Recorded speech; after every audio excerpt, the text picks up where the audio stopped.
नमस्कार भावांनो, बैलगाडा क्षेत्रातील देव वृत्समो द्वादश हिंदकेसरी बकासूरबद्दल अपडेट घेऊन आलेलो आहे. आता बकासूर आपला कोणत्या मैदानामध्ये पळताना दिसणार आहे?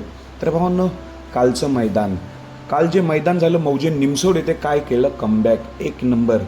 कसं सर्वांना गार केलं गमतीमध्ये, हा वाक्य काल ट्रेंडिंगमध्ये होता. कारण की मागे आपल्या बकासूरला काहींनी ट्रोल केलं होतं, त्याचं उत्तर म्हणून काल आपल्या बक्याने दिलेलं आहे. सेमीला तर कडेने आली होती गाडी, एक प्रकारे परीक्षा होती, पण त्याच्या सोबतीला एक ठाम बैल होता, तो म्हणजे बैलगाडा क्षेत्रातील रॉकेट घोटचा सर्जा. पुसेगाव हिंदकेसरी आठवलं. कालचं मैदान बघून कडेने गाडी आली होती, चांगल्या रीतीने पळून सेमी पास करून फायनलला पात्र झाले. आणि फायनलला सुद्धा टॉपच्या गाड्या होत्या, सेमीला सुद्धा टॉपच्या गाड्या होत्या. पण बकासूर आणि घोट सर्जा म्हटल्यावर सर्वांची आवडती जोडी आणि त्रिकूट होता, म्हणजे बबलू चाचा ड्रायव्हर.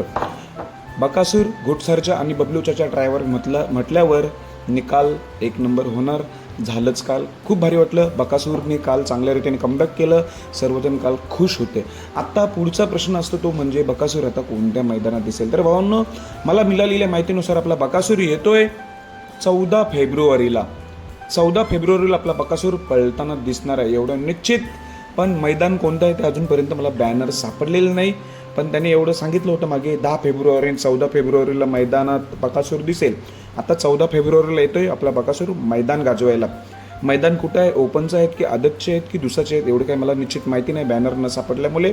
पण तुम्हाला एवढी खास अपडेट देतोय. आपल्याला खरं तर बकासूरला पळताना बघण्याची खूप इच्छा असतो, त्यामुळे बकासूर 14 तारखेला तर पळताना दिसेल, त्यामुळे सर्वजण खुश असतील. बेस्ट ऑफ लक 14 तारखेच्या मैदानासाठी बकासूरला. धन्यवाद.